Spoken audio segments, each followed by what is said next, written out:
All right, let's dive in. Today, we're taking a closer look at Alice Walker's You Can't Keep a Good Woman Down. Powerful stuff. We're focusing on two stories in particular from this collection, Okay. 1955, and that other one with the really long title. Um, Oh, how did I get away with killing one of the biggest lawyers in the state? It was easy. yeah, that's the one. We've got some great academic analysis to help us unpack it all, and I think what's really fascinating is how Walker uses irony to explore these really complex themes of race, gender, and power. Yeah, the irony is key. Definitely key. It's like she's taking these seemingly straightforward stories and turning them on their head to reveal, Deeper truths. yeah, deeper truths about society, Yeah. things we might not want to admit. Exactly. And it makes you really confront some uncomfortable stuff Oh, yeah, for sure, for sure. about ourselves, about the world. Absolutely. And the analysis we're looking at, it really jumps right into this idea of double jeopardy. So can you break that down for us? What does that even mean, especially when we're talking about Black women? So, double jeopardy. Think about it like this. Okay. Black women, they face discrimination on two fronts, right? Yeah. You've got racism Right. and you've got sexism. It's not just one or the other. No, it's both at the same time. Hitting them from both sides. Exactly. So it's not like, oh, it's just hard because of this one thing. It's like navigating a world that's, Working against them. yeah, that's stacked against them in two different ways. And Walker really captures that. She doesn't shy away from it at all. No, she just... She lays it bare. We see this play out so clearly in 1955 That's a powerful one. with Gracie Mae, the Black songwriter, whose music gets, well, for lack of a better word, taken Taken and made famous. by this white rock star trainer. Trainer, yeah. And it's interesting because it's not like a blatant robbery. No, It's more subtle than that. it's more insidious. It's like Systemic. systemic, yeah. Yeah. That's the word. It highlights how the system itself is set up to advantage some. And disadvantage others. Yeah. It's like the deck is stacked from the start. And I think what's so brilliant about how Walker portrays this is that Trainer, he's clueless. He really is. He's benefiting from this system, from Gracie Mae's music, but he doesn't even understand the depth of it. It's like he's profiting from something he has no real connection to. And she remains invisible. The irony is just, ugh, it hits you right in the gut. It really does. And there's that moment, that heartbreaking moment where even Gracie Mae's own children recognize the song as the white man's song, Oh yeah, that part gets me every time. not their mother's. It's just so Poignant. poignant, yeah. And it speaks to this larger issue of, Cultural appropriation. yes, exactly. It's not just about who gets the credit. It's about Erasure. erasure. Yeah, the Yeah. erasure of Black contributions, And especially. Black women's contribution. It's like their art, their creativity, it gets absorbed, Consumed. consumed, and then spit back out as something else. Without any acknowledgement of where it came from. And that makes you think, right? About the power dynamics at play. Absolutely. Like, this isn't just a story about music. No, it's bigger than that. This is about the whole industry. The whole system. Even today. Think about it. How often do we see Black artists, especially Black women, Pigeonholed pigeonholed, yeah, or denied the same level of control? as their white counterparts. Exactly. And it goes beyond music, You see it And in literature, film? everywhere. Yeah, it's pervasive. Wow, so much to unpack already, and we haven't even gotten to that second story yet. The one with the lawyer. Yeah, how did I get away with killing? This one goes to some really dark places. It does. Dealing with this unnamed Black girl who suffers years of abuse. From this powerful white lawyer. And what struck me, what I found so unsettling, is the tone. The narrator's tone. Yeah, it's so matter of fact. Almost detached. When she's describing these horrific things that are happening to her. It's like she's numb. Yeah. Or maybe it's a coping mechanism, like Blocking it out. blocking it out to survive. But it's chilling. Oh, absolutely. Because it shows how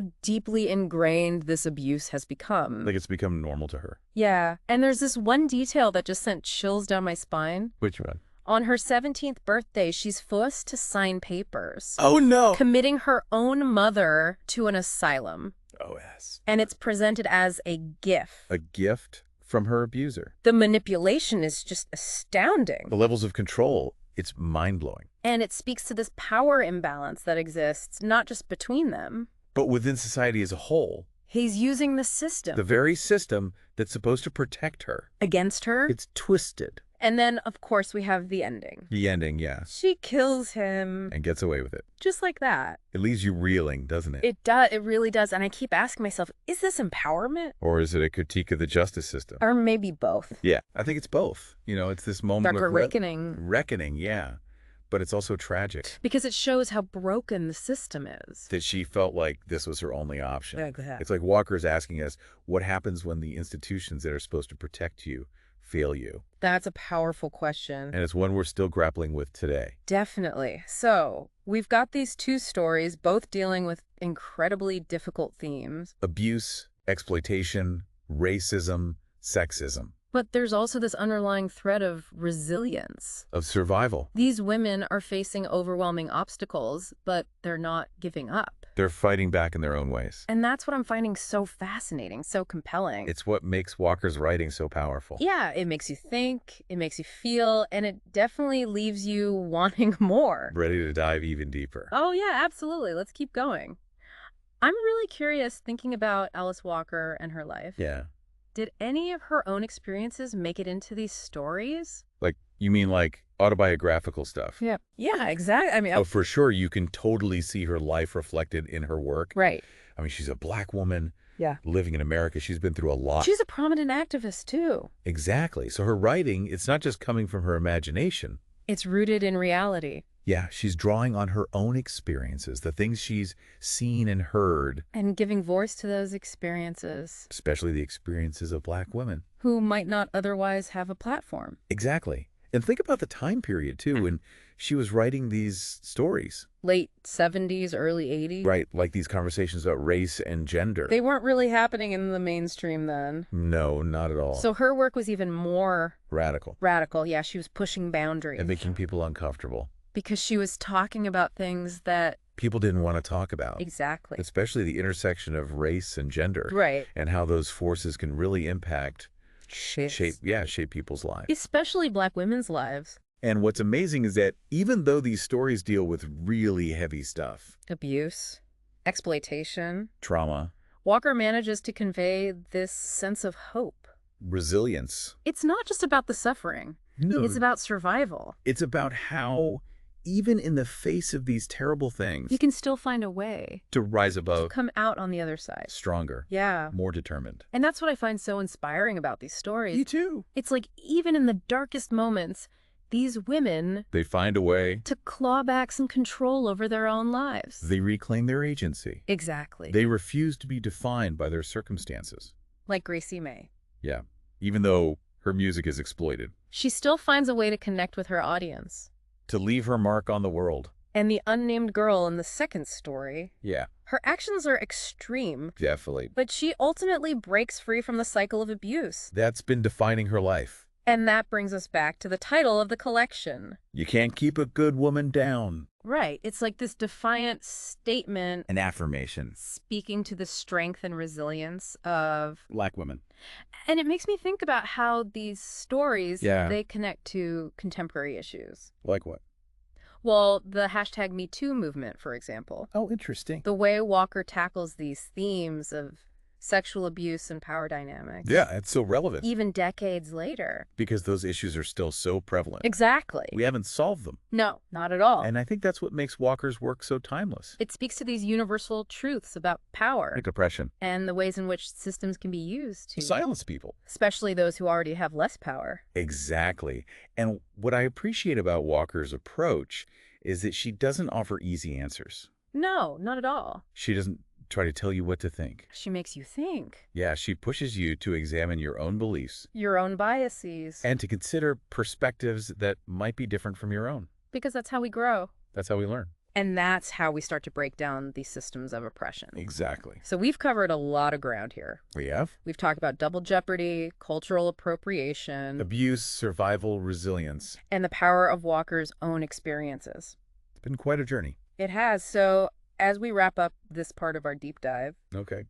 what would you say is the most important takeaway for our listeners?